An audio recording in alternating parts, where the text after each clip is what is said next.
Hi friends, welcome to flower queen ஃப்ளாக்ஸுங்க. இன்றைக்கி எங்கள் வீட்டில் என்ன சமையல்னு பார்த்துடலாமா? பருப்பு வந்துங்க ஒரு டம்ளர் எடுத்துங்க. சின்ன டம்ளரில் ஒரு டம்ளர் எடுத்து சுத்தமாக கழுவிங்க. ஒரு சொம்பு தண்ணி நல்லா சொம்பில், பெரிய சொம்பில் ஒரு சொம்பு தண்ணி ஊற்றிக்கிங்க. நம்மளுக்கு ரசத்துக்கு வேணுங்க. ஒரு தக்காளி போட்டுக்கலாங்க. ஒரு சொம்பு தண்ணி ஊற்றிட்டு ஒரு தக்காளி, ஜீரகம் ஒரு ஸ்பூன் போட்டுக்கலாங்க. 2 பல் பூண்டு போட்டுக்குங்க.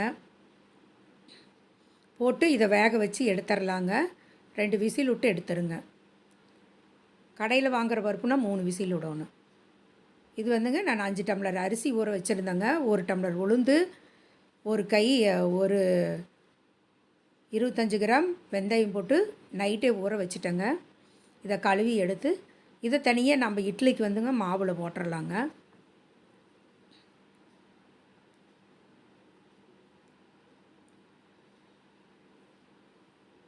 உங்கள் வீட்லையெல்லாம் இன்றைக்கி என்ன சமையல்? வெள்ளிக்கிழமை நாள்.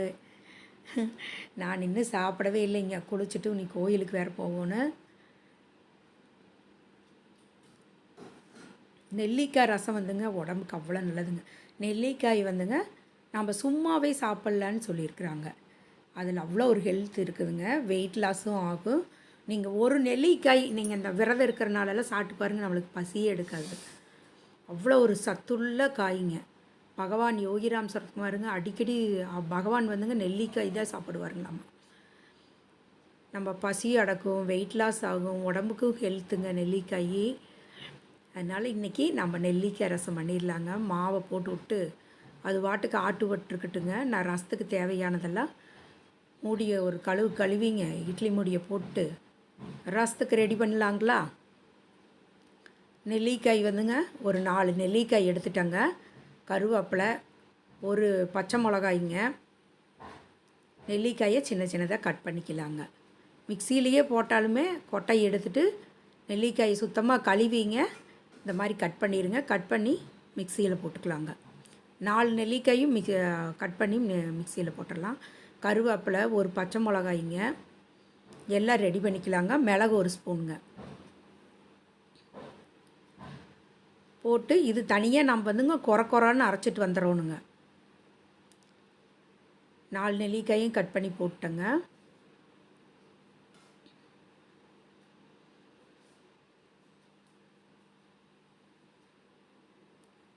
மிளகு ஒரு ஸ்பூன் இதோட போட்டுக்குங்க.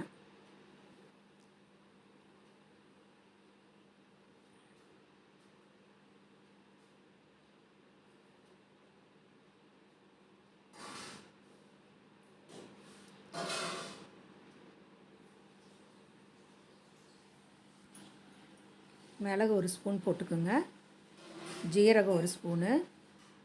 ஜீரகம் வந்துங்க உங்கள் ஆப்ஷன் தாங்க. நான் பருப்புக்குள்ளேயும் போட்டேன். கருவேப்பிலை ஒரு 10 கருவேப்பிலை போட்டுக்குங்க. இதோடு வந்துங்க நீங்கள் மஞ்சத்தூள் கொஞ்சம் போட்டுக்கலாங்க. நம்ம வந்து மஞ்சத்தூள் இதுலேயே போட்டுக்கிறோம் பருப்பில். இதில் வந்து ஒரு சிட்டிகை மட்டும் போடுங்க மஞ்சத்தூள். பருப்பு அதுக்குள்ளே வெந்துருச்சுங்க. அதை 2 விசில் விட்டு எடுத்தாச்சுங்க. பச்சை மிளகாய் ஒன்று போட்டேங்க. இதோட நம்ம மஞ்சத்தூள் வந்துங்க ஒரு சிட்டிகை போட்டிங்கன்னா போதுங்க. இதோட ரசப்பொடி வந்துங்க தேவைன்னா நீங்கள் போட்டுக்கலாம். ரசம் வந்து நல்லா டேஸ்ட்டாக இருக்கணுங்கிறதுக்காக நான் சும்மா ஒரு 1/2 டீஸ்பூன் போட்டுக்கிறேங்க ரசப்பொடி. வீட்லேயே அரைச்ச ரசப்பொடி போடுங்க. இல்லை கடையில் வாங்கியிருந்தாலும் பரவாயில்ல. இந்த மாதிரி கொரன்னு அரைச்சிட்டு வந்துடுங்க. தட்டில் எடுத்துகிட்டு மாற்றிக்கலாங்க.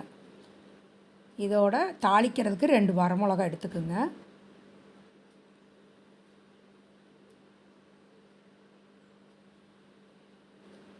கடுகு ஒரு ஸ்பூனுங்க. ஜீரகம் 1/2 ஸ்பூனு. வரமிளகா 2 கிள்ளி எல்லாம் தட்டில் ரெடி பண்ணிவிட்டு அப்புறம் தாளிக்கிறதுக்கு போங்க. அப்புறம் இந்த பருப்பு எடுத்து கடைஞ்சிடலாங்க. நம்ம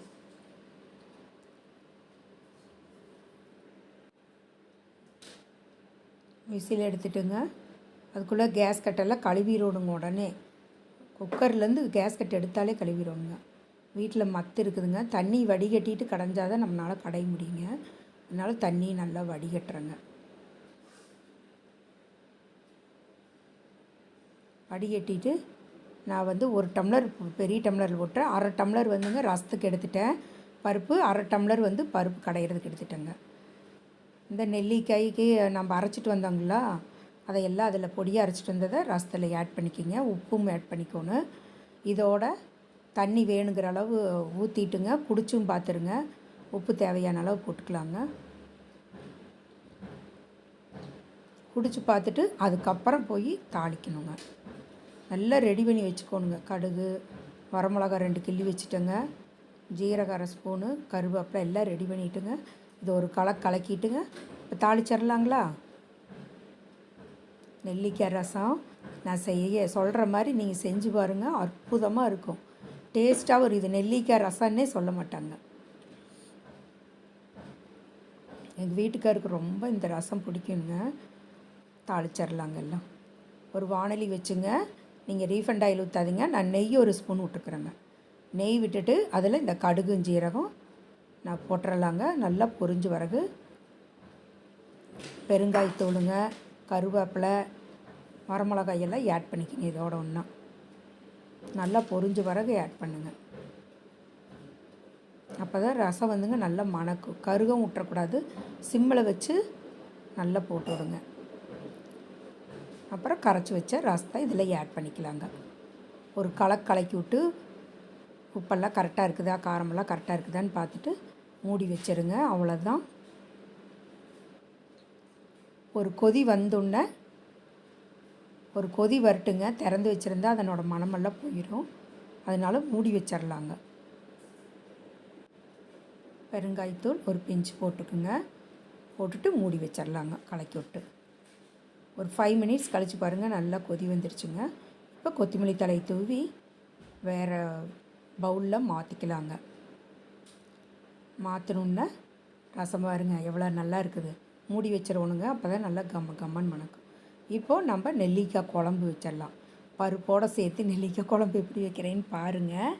இதுக்கு ஒரு நெல்லிக்காய், பெரிய நெல்லிக்காய் வந்துங்க, பெருசாக இருக்கிறது ஒன்று சின்னதாக கட் பண்ணி வச்சுட்டேங்க. ஆயில் விட்டுக்கலாங்க.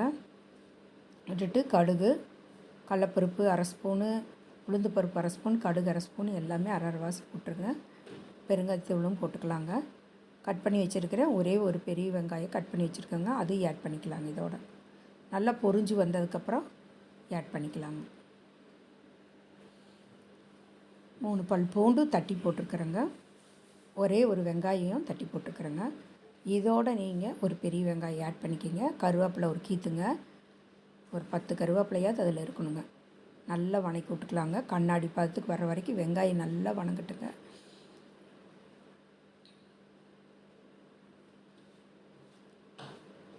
தேவையான அளவு உப்பு போட்டுக்கலாங்க. அப்புறம் சாம்பார் தூள், வீட்டிலையே அரைச்ச சாம்பார் தூள் போட்டுங்க. நேற்று அரைச்சேன், இன்றைக்கி போட்டாச்சுங்க.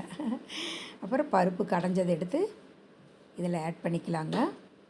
பருப்பு ஆட் பண்ணிவிட்டு நெல்லிக்காய் கட் பண்ணி வச்சுருக்கிறது இதோட ஆட் பண்ணிவிட்டு ஒரு 10 நிமிஷம் மூடி வைங்க.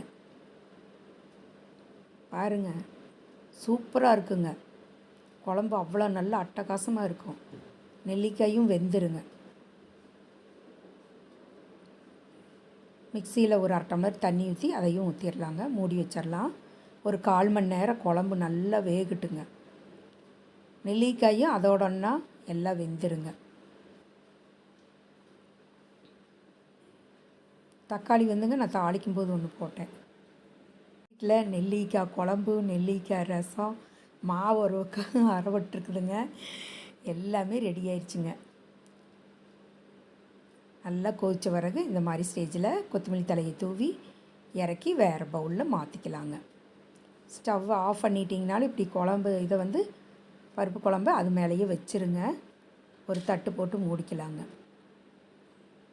ரெடி ஆயிடுச்சுங்களா? நெல்லிக்காய் குழம்பு ரெடி ஆயிடுச்சு, நெல்லிக்காய் ரசம் ரெடி ஆயிடுச்சு, சாப்பாடு வச்சாச்சு. நரப்படி சாதம் ஒரு பெரிய பவுலில் 3 டம்ளர் தண்ணி ஊற்றி, 1 டம்ளருக்கு 3 டம்ளர் தண்ணி ஊற்றி சாப்பாடு ரெடி ஆயிடுச்சு. நெல்லிக்காய் ரசம், நெல்லிக்காய் குழம்பு எல்லாம் ரெடி ஆயிடுச்சுங்க. இந்த வீடியோ உங்களுக்கு பிடிச்சதுன்னா லைக் பண்ணுங்கள், ஷேர் பண்ணுங்கள், மறக்காமல் கமெண்ட் பண்ணுங்கள். அப்புறம் மாவு ஒரு பக்கம் ஆட்டியாச்சுங்க. அதை எடுத்து பாருங்கள். நல்லா நெகுன்னு மாவு ஆட்டு விட்டோம்னா அதையும் நம்ம எடுத்துடலாங்க. Today vlog முடிஞ்சதுங்க. மாவை வந்து ஆட்டு விட்டுருச்சுங்க. அதையே பவுலில் மாற்றிக்கலாங்க. கிரைண்டர்லேருந்து பவுலில் மாற்றிக்கலாங்க. நான் நல்லா 5 டம்ளர் அரிசி போடுவேங்க, இட்லி அரிசி. 1 டம்ளர் உளுந்து, ஒரு அரை கைப்பிடி வெந்தயம் போட்டு நல்லா அரைச்சிக்கணும். நான் இந்த கொட்டைமுத்து அது இதுன்னெல்லாம் போட மாட்டேங்க. இப்படி செஞ்சாலே இட்லி பாருங்க, நான் நாளைக்கு செஞ்சு காட்டுறேன் எவ்வளோ நல்லா புஸ்ஸுன்னு வருங்க. இன்றைக்கி எங்கள் வீட்டில் மாவு தீர்ந்ததுனால காலையிலேயே சாப்பாடே பண்ணிக்கிட்டேங்க, வேலையாயிருச்சுங்க. மாவை சுத்தமாக எடுத்துடலாங்க. பாருங்கள், காலையிலேயே நான் எல்லா வேலையுமே முடிச்சிடுவேன். அதே மாதிரி மிஷினில் துணி போடுறதா இருந்தாலும் காலையிலேயே போட்டுருவோங்க. மிஷினில் ஒரு பக்கம் அங்கே ஆட்டுப்பட்டுருக்கோம், இங்கே வாஷிங் மிஷின் ஒரு பக்கம் துணியாக இது ஆகிட்டுருக்குங்க, இங்கே கிரைண்டர்லேயும் மாவாட்டிடுவேங்க. எல்லா வேலையுமே காலையில் முடிச்சிடுவேங்க. தேங்க்யூ ஃபார் வாட்சிங் மக்களே. மறக்காமல் சப்ஸ்கிரைப் பண்ணாதவங்கள சப்ஸ்கிரைப் பண்ணிடுங்க. தேங்க்யூ ஃபார் வாட்சிங். வாழ்க வளமுடன்.